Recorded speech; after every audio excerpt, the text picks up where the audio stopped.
প্রেমে ছ্যাঁকা খেয়েছেন, কিংবা পরিবারে চলছে নানান ঝগড়া, অথবা ধরুন আপনি জীবনে কোনো ডিপ্রেশনে আছেন, একটাই সমাধান, লাগা বিদেশ। শুনছিলাম বর্তমানে তরুণ প্রজন্মের যেই মনের কথা, তাদের কথাগুলোই বলার চেষ্টা করছি। সাড়া দাও বাংলাদেশের আরেকটি পর্বে আপনাদের সকলকে স্বাগত জানাই। আমি মোহাম্মদ আবু আবিদ। আজকে কথা হবে তরুণদের ভবিষ্যৎ পরিকল্পনা নিয়ে। বাংলাদেশের তরুণরা আসলে ভবিষ্যৎ পরিকল্পনায় কি কি রাখছেন, তাদের প্রবণতাগুলো কোন কোন দিকে নিয়ে যাচ্ছে, তাদের লক্ষ্য উদ্দেশ্য দেশের জন্য আদত কি বয়ে আনছে, বাংলাদেশের তরুণ প্রজন্মের ভবিষ্যৎ পরিকল্পনা নিয়েই আজকে আমাদের পর্ব।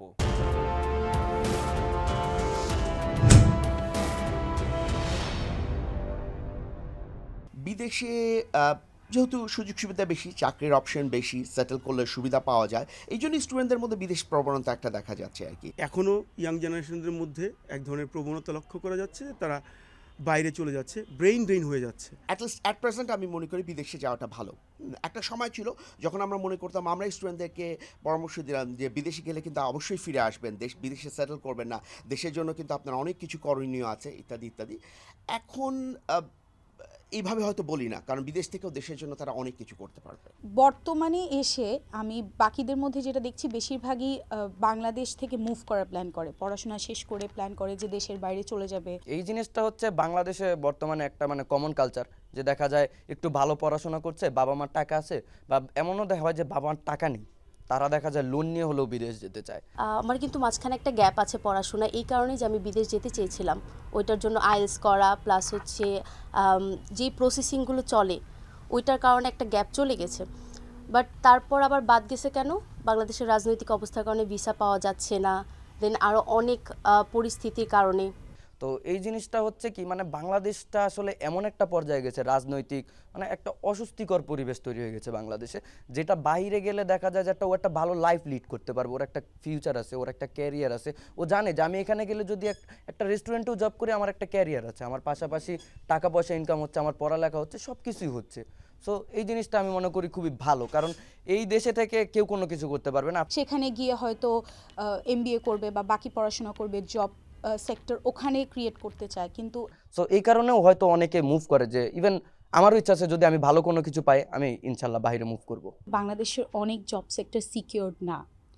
অনেক ফ্যামিলি মনে করে, অনেক বাবা মা মনে করে যে আমার মেয়ে বিদেশে গিয়ে পড়াশোনা করে চাকরি করা সেফ রাদার দেন দেশে থেকে কিছু করা, কারণ দেশে সে যেই জব সেক্টরে যাবে সেখানে তার একটা নিরাপত্তার অভাব আছে। যে কোনো একটা জব ক্ষেত্রে আমি যখন যাব, সেখানে দেখা যায় রেফারেন্সেস, ঠিক আছে, বিভিন্নভাবে উনাকে দেয়, উনি উনাকে সাপোর্ট করে বিভিন্নভাবে, দেখা যায় যোগ্য লোকগুলো সের মাঝখানে হারিয়ে যায়। আমি মনে করি এটা 99%ই সত্য। এখানে স্বজন প্রীতি চলে বেশি, যে কোনো চাকরির ক্ষেত্রে হোক বা রাজনৈতিক ক্ষেত্রে হোক।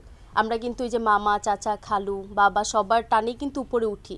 আপনি বিদেশে একটা জায়গায় কাজ করলে সেখানে প্রমোশনের চান্স আছে, এবং ওখানে লবিংয়ের চান্সটা খুবই কম, যেটা বাংলাদেশে অনেক বেশি। এই কারণে দেখা গেছে মানুষ বাংলাদেশে অপরচুনিটি প্রপার পাচ্ছে না, নিরাপত্তা প্রপার পাচ্ছে না, পরিস্থিতি স্বাভাবিক না, সিকিউরড না। আপনি বিশ্বাস করবেন না, আমি যদি মেয়েদের কথা বাদ দিই, নারী পুরুষ কেউ রাস্তায় সেফ না। কে কখন গুলি খেয়ে মারা যাবে, কে কখন রাস্তায় অ্যাক্সিডেন্ট হয়ে মারা যাবে, কোনো কিছুর কোনো ঠিক নাই। সো সেই যে সব কিছু মিলায় আমার মনে হয় এই তরুণ প্রজন্মের আসলে বিদেশে মুভ করার এটাই সবচেয়ে বড় রিজন হচ্ছে সামাজিক অবস্থান, রাজনৈতিক অবস্থান, সব ধরনের একটা নেগেটিভিটি বাংলাদেশের মানুষের মধ্যে ছড়িয়ে গেছে। দেশের প্রতি একটা নেগেটিভিটি ছড়িয়ে গেছে। গত এক বছরের বিভিন্ন পরিস্থিতিতে এই সমস্যাটা আরও বেড়েছে। সাপোজ এইচআর নিয়ে যদি কেউ পড়তে চায়, তো এইচআরে যদি আপনি খেয়াল করেন যে দেখবেন খুব কম লোক আছে যারা কোয়ালিফাইড। দেখা যায় যে ওনারের ছেলে, ওনারের শালা, এরকম যারা ছিল তারাই মূলত এইচআরগুলোতে জব পায়।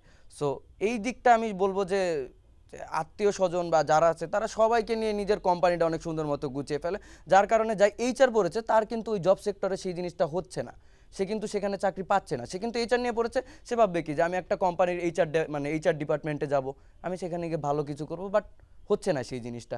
সেটা অবশ্যই থাকছে, কিন্তু এখানে অপরচুনিটিরও কিছু ব্যাপার আছে। আমাদের দেশে অপরচুনিটিরও অনেক অভাব। আমাদের দেশে কিন্তু আপনার লবিংটা খুব বেশি হয়। সো যেটার কারণে দেখা যায় যে যেই জায়গার যোগ্য সেই জায়গায় কিন্তু সে সহজে যেতে পারে না, তার জন্য তাকে বিভিন্ন লবিং বা অনেক কিছু শিকার হতে হয়। আবার তারাই কিন্তু একসময় পিছন থেকে বলে যে সামনে যাও, বিদেশ যাও, ভালো কিছু হবে। আর এখানে আমাদের বাংলাদেশের মানুষদের কিন্তু একটা চিন্তাধারা হচ্ছে বিদেশে গেলে অনেক টাকা কামাই করতে পারবে। তো ওই যে ডলার, টাকা, কারেন্সি অনুযায়ী কিন্তু কম বেশি ওইটা কিন্তু বুঝে না। তারা মনে করে বিদেশে যাইতে পারলে 2 বছর কষ্ট করলেই লাইফ সেট। তো ওই থ্রুতে কিন্তু বেশি আরও এনকারেজ করে যাওয়ার জন্য। এছাড়া দেখা গেছে বেকারত্বের হার বেশি বাংলাদেশে। শিক্ষিত মানে অনেকেই আছে পড়াশোনা শেষ করেছে, সার্টিফিকেট আছে, বাট ভালো জায়গায় জব পাচ্ছে না। হয়তো তাদের কোয়ালিফিকেশন আছে, তবে সেই হিসেবে তারা কাজে লাগাতে পারছে না।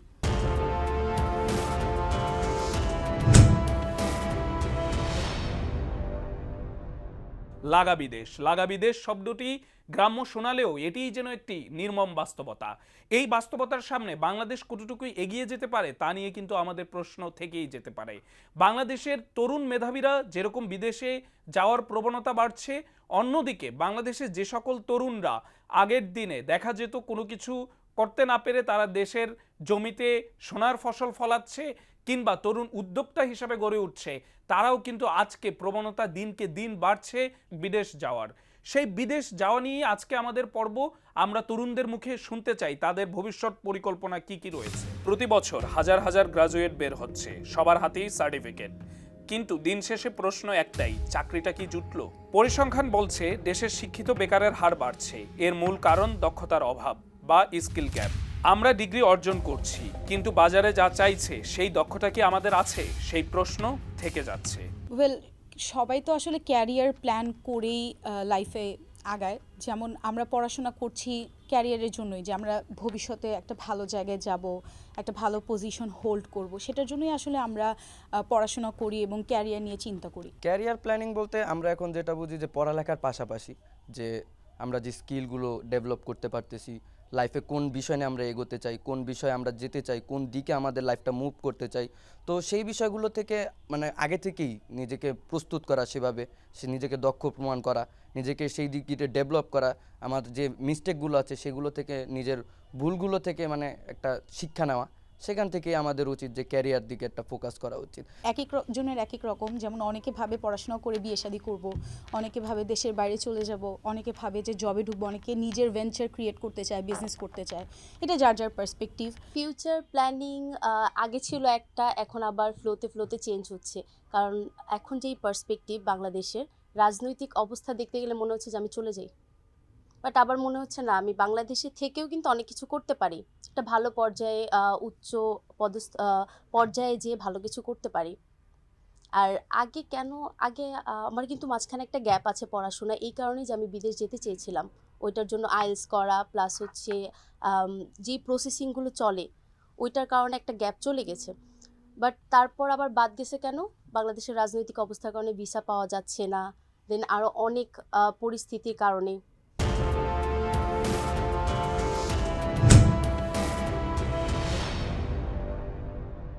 সকল তরুণদের মাঝেই যেই প্রবণতা, একটি কমন প্রবণতা পাচ্ছি আমরা, যেটিকে বারবার লক্ষ্য করছি, যেটি উদ্দেশ্য করি আজকের পর্ব করছি, সেটি হলো তরুণদের ভবিষ্যৎ পরিকল্পনার মধ্যে সবচেয়ে বেশি কমন পাওয়া যায় বিদেশ চলে যাওয়া, দেশ ত্যাগ করা। এই দেশ ত্যাগ করার মাধ্যমে রেমিটেন্স যোদ্ধা তো তৈরি হচ্ছে, সেটি নিয়ে আমাদের কোনো চিন্তা নেই, কিন্তু দেশের মেধা যখন বাইরে চলে যাচ্ছে, দেশে মেধা শূন্যের দিকে চলে যাবে দেশ, তখন আসলে সেই প্রশ্নের উত্তর আমরা কি দিব? আমি মনে করি যে নিজের দেশে কিছু করতে পারলে সেটা নিজের দেশের জন্য যেমন সম্মানের, নিজের জন্য সম্মানের। যদি খাটতেই হয় নিজের দেশের জন্য খাটবো, অন্যের দেশের জন্য কেন খাটবো?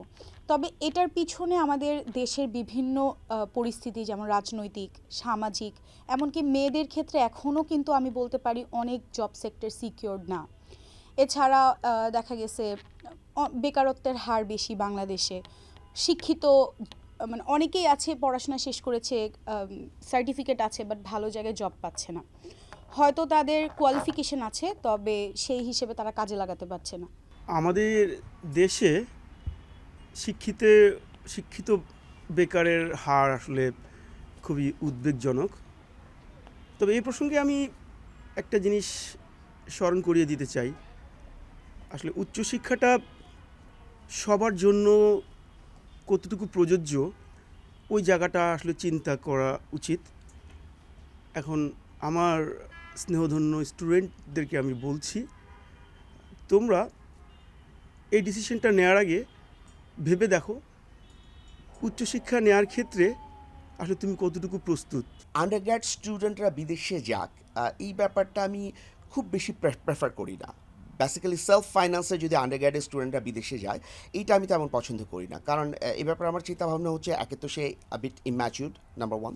আর নাম্বার টু, বিদেশে সে যদি স্কলারশিপ না পায়, বিদেশে আন্ডারগ্র্যাড পড়াশোনা, আন্ডার গ্র্যাজুয়েট পড়াশোনা সেলফ ফাইন্যান্স খুবই এক্সপেন্সিভ। তো 4 বছর ধরে বিদেশে সেলফ ফাইন্যান্সে পড়াশোনা করা, এটা খুবই আমাদের আর্থসামাজিক দৃষ্টিকোণ থেকে আমাদের জন্য গার্ডিয়ানদের উপর সাংঘাতিক প্রেশার পড়ে যায় আর কি। তো আমি বেসিক্যালি প্রেফার করি যে বাংলাদেশে আমাদের এখানে আন্ডার গ্র্যাজুয়েট পড়াশোনা নানা রকমের সুযোগ সুবিধা আছে।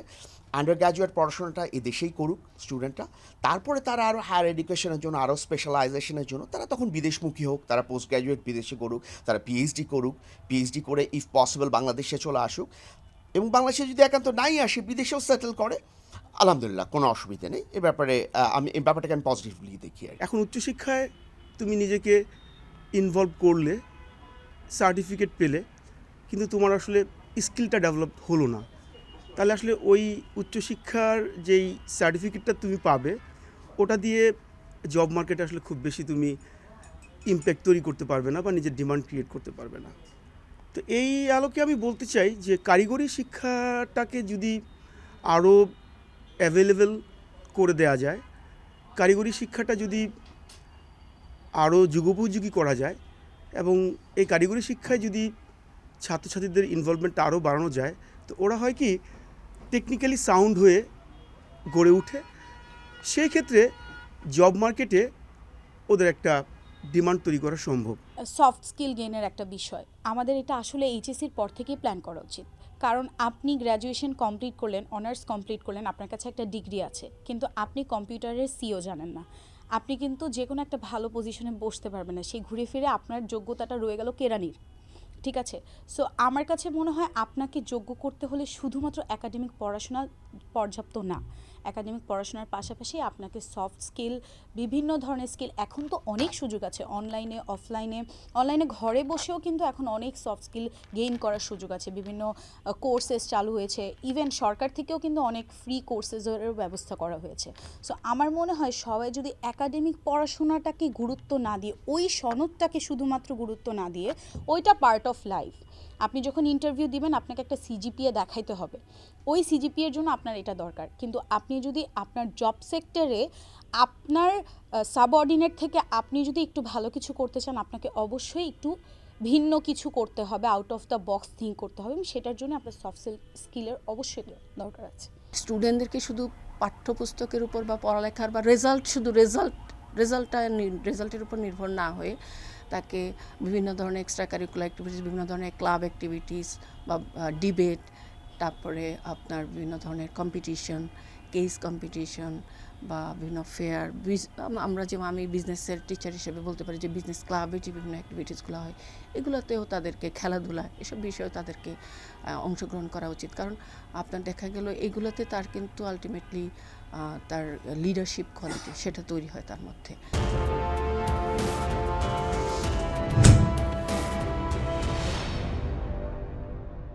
রেমিটেন্স যোদ্ধাদের প্রতি অবশ্যই আমার সম্মান এবং শ্রদ্ধা।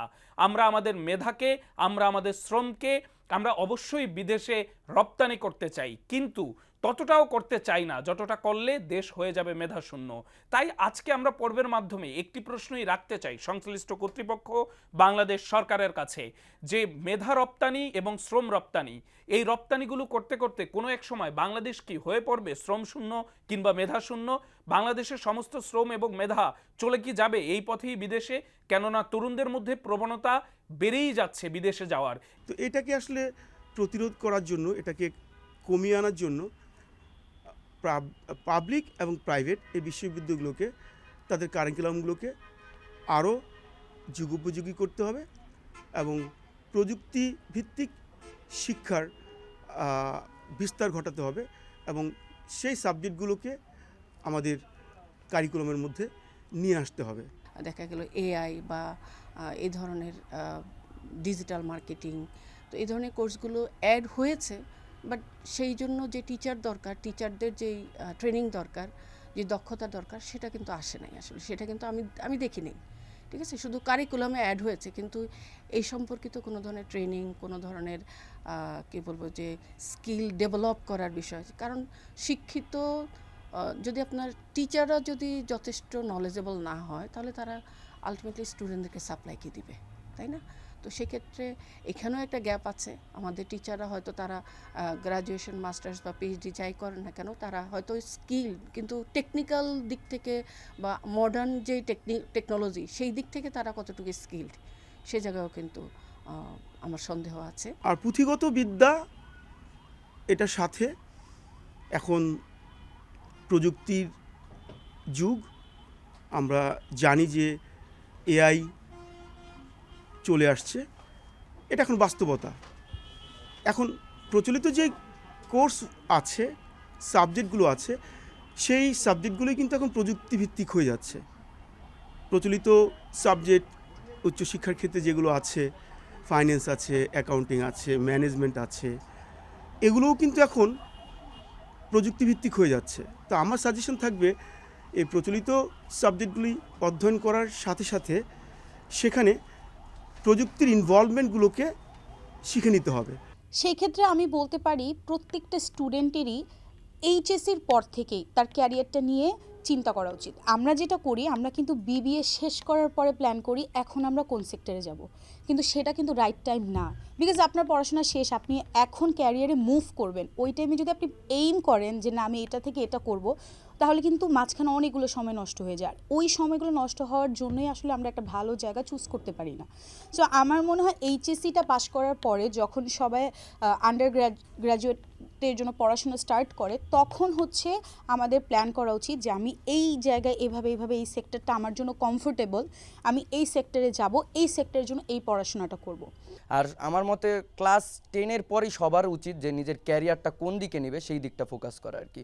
কারণ বর্তমানে এই যারা আছে, যারা এই বিবিএ বা এমবিএ, মানে বিবিএ কমপ্লিট করে, এলএলএম, ইংলিশ, এরা সবাই কমপ্লিট করে, তো তারা কিন্তু যে সময় ভার্সিটি এসে যায় তাদের খুব কম সময় পাওয়া যায় নিজের ক্যারিয়ারটা গোছানো। তারা খুব হতাশায় ভোগে যে কোন দিকে তারা যাবে, কোন দিকে তারা মুভ করবে, লাইফটা কোন দিকে নেবে। সো এটা আমার মনে হয় যে আগে থেকেই মানে বেছে রাখা ভালো যে আমি আমার লাইফটা কোন দিকে নিতে চাই, কোন দিকে মুভ করতে চাই। তো এটা সর্বোচ্চ হচ্ছে ক্লাস এসএসসি বা এইচএসসির পরে আমাদের মানে একটা মানে কনফার্মেশনে যাওয়া উচিত যে আমরা কোন দিকে যেতে চাই। আমি যদি সবারটা বলতে চাই, সেক্ষেত্রে আমি বলবো হচ্ছে আমাদের অনেক ছোট থেকে করা উচিত যে কোনো স্কিল ডেভেলপমেন্ট। আর এখন আগের সময় দেখা যেত 3-4 বছর বয়সে স্কুলে ভর্তি করাই দিত, বাট এখন কিন্তু তা হয় না। দেখা যায় 7-8 বছরের একটা মেয়ে ক্লাস 1-এ পড়ে, তাহলে ওরা কিন্তু যথেষ্ট বড় ওদের ক্লাস অনুযায়ী। তো যখন ওদের 10-12 বছর হয়ে যায়, যথেষ্ট অ্যাডাল্ট থাকে ওরা। তো ওদের ওই সময়টা থেকে যদি ওরা স্কিল ডেভেলপমেন্ট আস্তে আস্তে শুরু করে, সেই ক্ষেত্রে ওদের জন্য ভালো হয়। যেমন আমার কথা যদি আমি বলি, সেই ক্ষেত্রে বলবো আমার কিন্তু স্কিল ডেভেলপমেন্ট খুবই কম। হ্যাঁ, আমি কিছু অর্গানাইজেশনের সাথে আছি, সেই ক্ষেত্রে আমার একদিক কিন্তু পাচ্ছি, বাট এই যে কম্পিউটারের যে ব্যাপারগুলো, ওগুলো আমি জাস্ট নর্মাল বেসিক জানি, আমি কিন্তু সার্টিফাইড না। তো এগুলো যদি আমার মাথায় আগে থেকে কেউ দিত বা আমি জিনিসগুলো বুঝতাম যে আমার অনেক ছোট থেকে করা উচিত, সেক্ষেত্রে কিন্তু করে দিলে আমার এখন সামনে আরও ভালো হতো। কিন্তু এখন আমার প্ল্যানিং কি হবে, আমি বিবিএ শেষ করব বা এর মাঝখানে যদি গ্যাপ পাই, সেই ক্ষেত্রে আমি একটা কম্পিউটার বলি বা যে কোনো স্কিল ডেভেলপমেন্ট নিয়ে কোর্স করতে পারি। আসলে আমি তো শুধু একটা এডুকেশন নিলাম, ওটা নিয়ে আমি আসলে সেই এডুকেশনটাকে প্রফেশনাল লাইফে কতটুকু অ্যাপ্লাই করতে পারবো এই বিষয়টাও ভেবে দেখতে হবে। জানাটাই শুধু যথেষ্ট নয়, সেটাকে প্রয়োগের ক্ষেত্রেও স্টুডেন্টদেরকে সচেতন হতে হবে। আর নতুন নতুন অনেক সেক্টর তৈরি হয়েছে, লাইক সাইবার সিকিউরিটি আছে, হেলথ কেয়ার আছে, ট্যুরিজম আছে, গ্রিন এনার্জি আছে। তো এই জায়গাগুলোতে আসলে স্টুডেন্টদের একটু মনোযোগ দিতে হবে। ওই সেক্টরগুলোকে বেস করে আসলে কী ধরনের এডুকেশনটা তুমি গ্রহণ করলে ওই জায়গাগুলোতে তুমি তোমার অবস্থানটা তৈরি করতে পারবে। মানুষ একদিকে দৌড়ায় যে নতুন কোনো কিছু ট্রাই করবে বা আমি নতুন কোনো কিছু করতে পারি। যেমন আমাদের সবাই যে শিক্ষাক্ষেত্রে যে শিক্ষাই করতে হবে এরকম কোনো কথা নেই। অনেকে আছে যে দেখা যায় drop out, varsity drop out, কিন্তু উনি ওনার সিঙ্গেল লাইফ, মানে উনি গায়ক, অনেক ভালো গান গায়, উচিত সেই দিকে মুভ করা।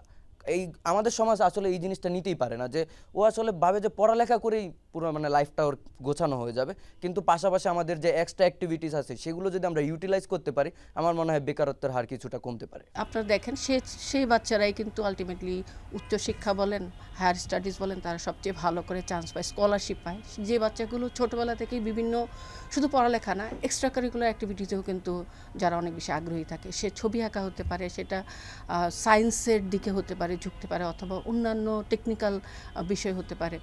যারা যত বেশি এইসব বিষয়ে এক্সট্রোভার্ট বা যত বেশি আগ্রহ থাকবে, আলটিমেটলি তার ভবিষ্যৎটাও কিন্তু তত উজ্জ্বল হবে। তার স্কিল, সে দেখা গেল একসময় সে সিদ্ধান্ত নেবে যে আমি আসলে কোন দিকে যেতে চাই, আমি কোনটাতে সবচেয়ে বেস্ট পারফর্মার। দেখা যায় অনেকে ফুড ব্লগিং করে, এখন অনেকে ইন্সপায়ার হয় যে আসলে আমি তো দেখতেছি ও ফুড ব্লগিং করে খুব এগিয়ে যাচ্ছে, কিন্তু এখন আমার মুখের ভিতরে কোনো টেস্ট নেই, আমার কোনো রুচি নাই খাবারের, এখন আমি জোর করে সেটা করতেছি। সো এটা অবশ্যই ক্যারিয়ারে হ্যাম্পার করে।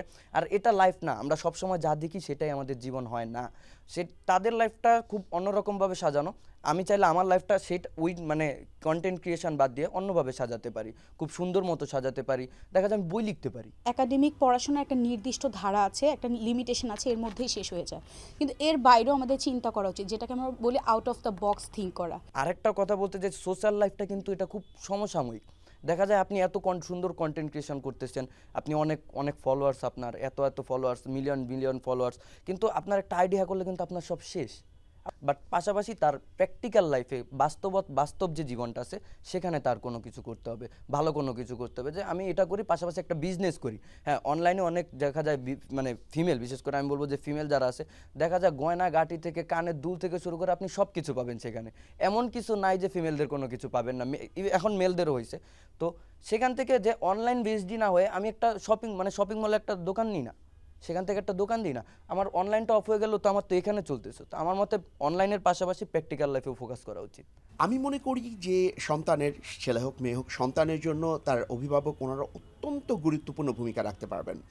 তো এটা আমি আমার ছেলের জন্য আমি যেটা করব, ডেফিনেটলি আমি তো, সে যদি বিদেশে যেতে চায়, আমি তাকে নট ইভেন আন্ডারগ্র্যাড, আমি যদি মনে করি সে বিদেশে যাবে বা তারও যদি উৎসাহ থাকে, তার যদি সেই যোগ্যতাও থাকে, আমি তার ওই এ লেভেলস বা এইচএসসি ওই লেভেল থেকেই তাকে আমি বুঝাবো এবং ওই লেভেল থেকেই তাকে প্রস্তুত করা শুরু করব। তবে বাস্তবতা হচ্ছে আমাদের দেশের সব গার্ডিয়ানের পক্ষে হয়তো বাস্তবতার নিরিখে এটা সম্ভব হয় না। অনেকে আছেন ঢাকার বাইরে, অনেকে আছেন গ্রামে আছেন, ওনার পক্ষে এতটা হয়তো ওনার ছেলে বা মেয়েকে গাইড করা তো একটু মুশকিল হয়ে যায়। এক্ষেত্রে আমার সাজেশন থাকবে, যে ছাত্র বা ছাত্রী বিদেশে যেতে চাচ্ছেন, উনি ওনার ইউনিভার্সিটি লাইফে ওনার কোনো টিচার বা কোনো বড় ভাই যার উপর ওনার আস্থা আছে, যাকে উনি বিশ্বাস করেন, ওনাকে মেন্টর হিসাবে উনি অ্যাকসেপ্ট করবেন, ওনার গাইডেন্সে উনি আগে থেকে প্রিপারেশন শুরু করবেন। প্রিপারেশন ইজ ভেরি ইম্পর্টেন্ট বাইরে যাওয়ার ব্যাপারে। আমি আপনাকে একটা খুব ছোট্ট একটা এক্সাম্পল দিই, সেটা হচ্ছে আমার বাচ্চা ক্লাস 5-এ পড়ে। ওকে আমরা যতবার জিজ্ঞেস করব, বাবা চায় ডক্টর হবে, আমি চাই দেখা গেল না যে কোনো একটা সায়েন্সের যে কোনো একটা সাবজেক্টে হয়তো ও পড়লে আমি খুশি হয়ে যাব, কিন্তু ও এখনই ডিসাইড করে ফেলছে। ওকে যতবার যেই জিজ্ঞাসা করে, স্কুল, ইভেন ওর স্কুলেও যদি জিজ্ঞেস করে তোমরা কী হতে চাও, অনেকে তো টিচার হতে চায়, ডক্টর হতে চায়, ইঞ্জিনিয়ার হতে চায়। তো ক্লাস 5-এর একটা বাচ্চা, ও অলরেডি ডিসাইড করে ফেলছে যে ও ফ্যাশন ডিজাইনার হবে। ঠিক আছে, সো ওকে যতবার এখন ওর স্কুলে টিচাররা ওকে ডিজাইনার, ফ্যাশন ডিজাইনার হিসেবে ডাকে। কেন এটা ও এই মানে এই এইমটার পিছনে ওর কারণ হচ্ছে ওর ছবি আঁকতে খুব ভালো লাগে। এখন আমার মনে হয় ছোটোবেলায় কিন্তু আমরা দেখতে পাই যে আসলে মর্নিং শোজ দ্য ডে, যে কী হবে আসলে ভবিষ্যতে। তো এক্ষেত্রে কোনো ধরনের লিমিটেশন সেট করা উচিত না। আমরা যদিও চাই ও ভালো কিছু করুক, কিন্তু তার মানে ও ডক্টর হবে বা ও পুলিশের চাকরি করবে, সরকারি চাকরি, এই ধরনের লিমিটেশন সেট না করে দে, বরং ওর আগ্রহটা কোথায় সে জায়গায়। তো ওর ছবি আঁকাতে আগ্রহ, ফ্যাশন ডিজাইনার এখনই হতে চায়, ও বাইরে গিয়ে পড়তে চায় ফ্যাশন ডিজাইনিং। তার মানে বুঝতে পারছেন, ওকে ওভাবেই কিন্তু তৈরি করতে হচ্ছে, ও নিজেই ওভাবে তৈরি হচ্ছে, আমি কিন্তু ওকে কোনো কিছুতে জোর করছি না। ঠিক আছে, ও ক্লাস 5-এ এখনই ডিসাইড করে ফেলছে। যেই জিজ্ঞাসা করে স্কুলে, বাসায়, ওর বাবা কিন্তু অনেক এই নিয়ে আতঙ্কে আছে যে ওকে জিজ্ঞেস করলে, আম্মু তুমি ইঞ্জিনিয়ার হও বা তুমি অন্য কিছু হও, তুমি ডক্টর হও, আমাদের ফ্যামিলিতে একজন ডক্টর দরকার। না বাবা, আমি ফ্যাশন ডিজাইনার হব। ও কিন্তু এখনই বলে ঠিক করে দিয়েছে। তো এটা আসলে নির্দিষ্ট কোনো বয়স নাই, আসলে ছোটোবেলা থেকেই যার যেটাতে আগ্রহ ভবিষ্যতে সে নিজেই আলটিমেটলি ডিসাইড করবে যে আসলে এক্ষেত্রে আমার মনে হয় না যে কাউকে জোর করে কিছু করানো উচিত। যার যেটাতে আগ্রহ, যে যেটাতে পারদর্শী, তার সেদিকেই যাওয়া উচিত। এটা টাইম উইলসে। ছোটোবেলা থেকেই হয়তো তার মধ্যে ওইরকম আগ্রহ তৈরি হয়, যার যেটাতে আগ্রহ তৈরি হবে সে সেটাতে যাবে। এখানে কোনো ধরনের লিমিটেশন সেট করা বা ফ্যামিলির বলে দেওয়া, যে বলে দিলে আসলে এটা বার্ডেন হয়ে যায়, সবাই সেটা ঠিকভাবে সেটাকে নিতে পারে না। তো আমি আমার বাচ্চাকে তো ওভাবে দিব না, ঠিক আছে, ও যেটা চায় সেটাই হবে। তরুণ বন্ধুরা, কেরিয়ার মানেই কি শুধু একটি টেবিল চেয়ারের কাজ নয়। ফ্রিল্যান্সিং, স্টার্টআপ, কৃষি উদ্যোক্তা, গ্লোবাল রিমোট জব, সম্ভাবনার আকাশ এখন সব দিকে উন্মুক্ত। আমাদের প্রয়োজন ফিক্সড মাইন্ডসেট থেকে বেরিয়ে গ্রোথ মাইন্ডসেটে যাওয়া। নিজেকে দক্ষ গড়ে তুলুন, সার্টিফিকেটের ওজন না বাড়িয়ে মেধার ধার বাড়ান। বাংলাদেশ তাকিয়ে আছে আপনার ইনোভেশনের দিকে। সিদ্ধান্ত আপনার। আপনি কি স্রোতে গা ভাসাবেন নাকি নিজের পথ তৈরি করবেন? তরুণদের গ্রোথ মাইন্ডসেট আমি বলতে হচ্ছে অ্যাগ্রেসিভ। কারণ আপনি যখন যে রিসেন্ট যে মানে যে ইস্যুগুলো হচ্ছে বাংলাদেশে, সব জেনজি আমরা যাদেরকে বলি, আমরা নিজেরাও জেনজি। তো এই জেনজির একটা মাইন্ডসেট হচ্ছে এরা যা চায় সব করতে পারে। এরা যা মানে ও যদি চায় যে আমি নিজেকে আকাশের উপরে তুলে ধরবো, সেটাও পারবে। মানে সবাই সব কিছুর যোগ্য। মানে আমি মনে করি যে সবার একটু ওই পটেনশিয়ালিটি আছে যে নিজেকে একদম যেখানে দেখতে চায় সেখানে সে দেখতে পারবে।